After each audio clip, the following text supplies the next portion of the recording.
By standing strong, I'm squatting for you today because we're going to do a chair exercise with our feet. So I'll put the camera low so you can look at our feet. So for this one, we did do this in class for some groups, and some of you have done this before. But we're going to be barefoot for this one. Okay. So I've done this so you can do it in the comfort of your own homes. And the idea is that we're trying to get more movement in our toes and in the joints in our feet. There are a lot of joints and bones in our feet, and because they're in shoes, most of the time they get quite stiff.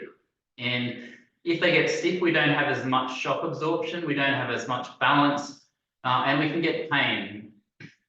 So I'm just going to go through a series of simple exercises. Some of them aren't so simple, and you'll think that they're simple, but you just won't be able to kind of feel like you're connecting with your body just yet. But keep going with it, and you will get some gains. So to start with, all I want you to do is lift and lower your toes, or lift and lower your ankles, sorry. So you're bringing your foot towards your shin. You're not moving your knees. And you're working out this muscle here at each side. This is a really important movement. If we have more ability to bend this way in our ankles, we'll have more clearance for our feet when we're walking. We won't trip over.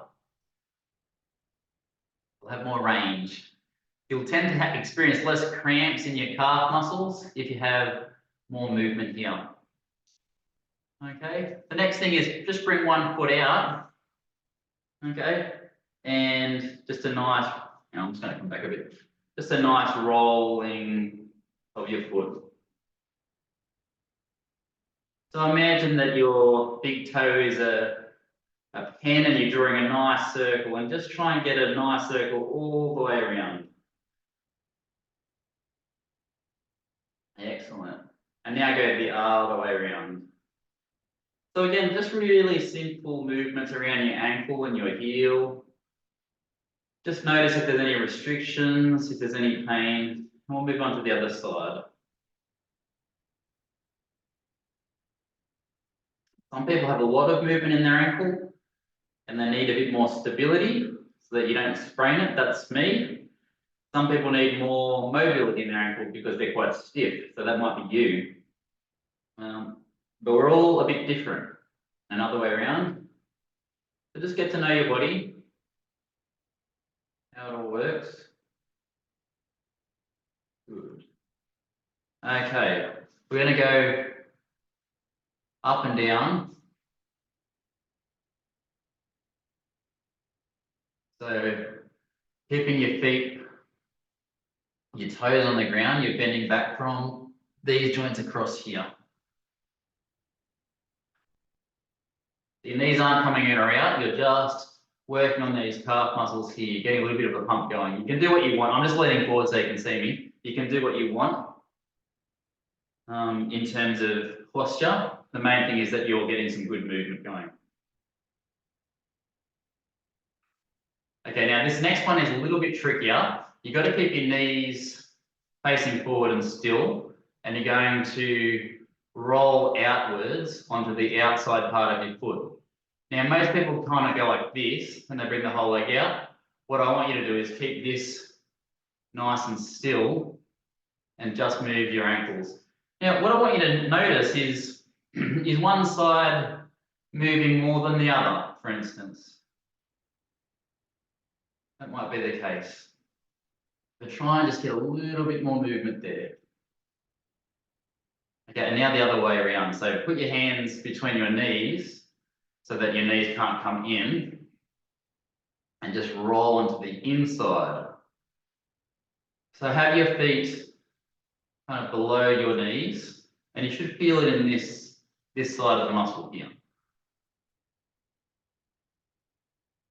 So we're just working around our feet and ankles, just getting some different types of movements, yeah?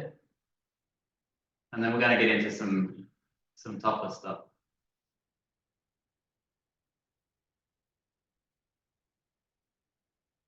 These are good exercises to kind of do when you're sitting watching TV, because you can, doesn't take a whole lot of energy, but some of them you'll find that you need to focus too much, and having the TV on and doing two things, you won't get enough focus. But this kind of stuff, you get to the point where you don't need to focus too much once you've practiced it enough. So it really is about practice.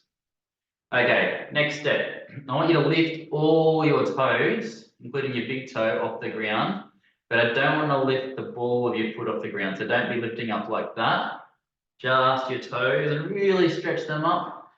Just try and get all the toes up equally together. You might not notice that one or two toes are lifting more. So you can see on this one here is lifting up a bit further. Some of them are staying down. So just the best you can, just think about those ones that aren't moving so much. They won't necessarily go, but just you actively thinking about it will help that pathway. Really pull up.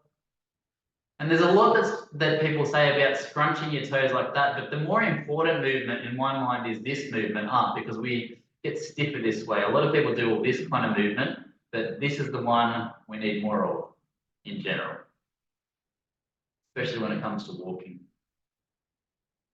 Good. Now, it's starting to get a bit harder now. I want you to keep all your toes on the ground except for your big toe, and just lift your big toe up. Now, that's often hard. You probably feel like that can't happen. If you need to do one at a side, you can.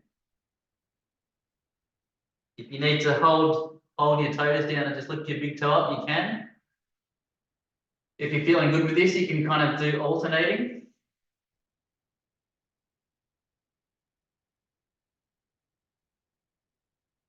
Just see how much movement you get in that big toe. Again, I don't want any pain, because sometimes people have had bunions or fusions in their big toe and that can hurt. We don't want that. Okay, now what we're going to do is keep the big toes down, but we're going to lift all the other toes up. This will be hard to get still, and you should see, like, I don't know if you can see on my foot, but that toe is just not really coming up, so we want to give him a hand there. And over time, as you practice more and more, all those little muscles will start getting into the game, and you'll get more control over your foot.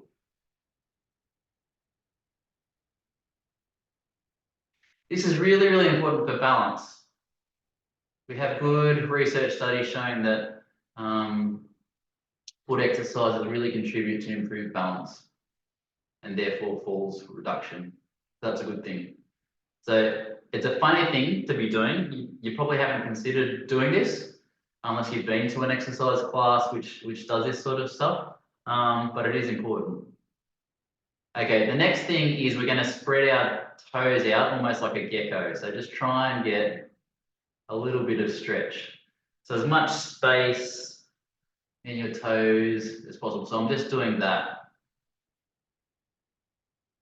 Again, you'll find that your big toes want to go, but your little toes probably don't do as much. Now, don't go too fast, because some of you might be feeling that you're getting a cramp in your foot. I don't get a cramp up, especially if you haven't done this before.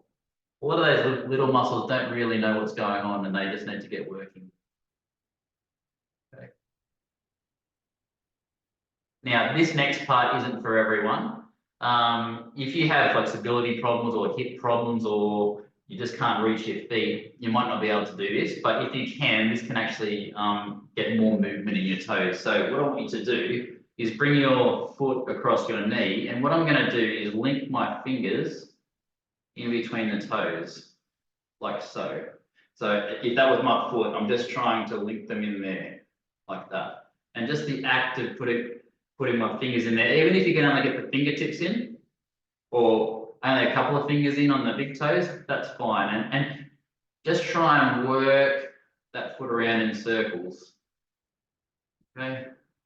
It doesn't really matter which movement you do, just getting that foot moving in different directions just allows it to really get movement into the joints that often are stiff. Okay. It can make the world of difference. So, at home, you can do this for a few minutes. Just for the purpose of this video, we'll just do it for about 30 seconds or so you get the idea. And then other side. So if you can't get your hip into this position, or you get pain in the side of your hip, I don't want you to do this. You can use those little, they're like little worms that you can get from the Priceline or the chemist or something like this for a couple of bucks, and that's what the women use to paint their nails, but men can use them too to get the space in their feet. Just don't walk around them, but you would just put them in here for a good stretch, okay, and then come back. So you just want to work this around. Okay. Again, just what's comfortable. I like to twist my foot around, try and get a little bit more movement. Sometimes you can even get in there and find a tight bit and off you go.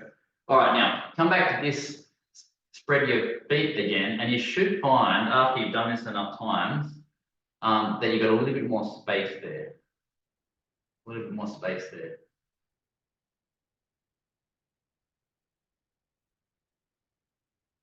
Very good.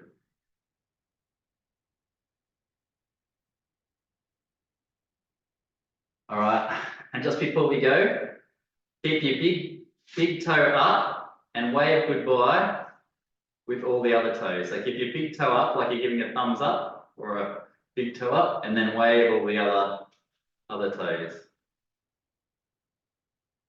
This is how we're going to finish our exercise, just by saying goodbye. So goodbye. Well done. Yeah, so don't hurt yourself with these, don't go into pain, but you'll just find them incredibly effective over the long term if you just chip away at it. Your feet will thank you. Okay. Most people who I've seen do these get so much less pain, so much more comfortable, and better balance. So just give it a go and see how you go. All right, well done, folks.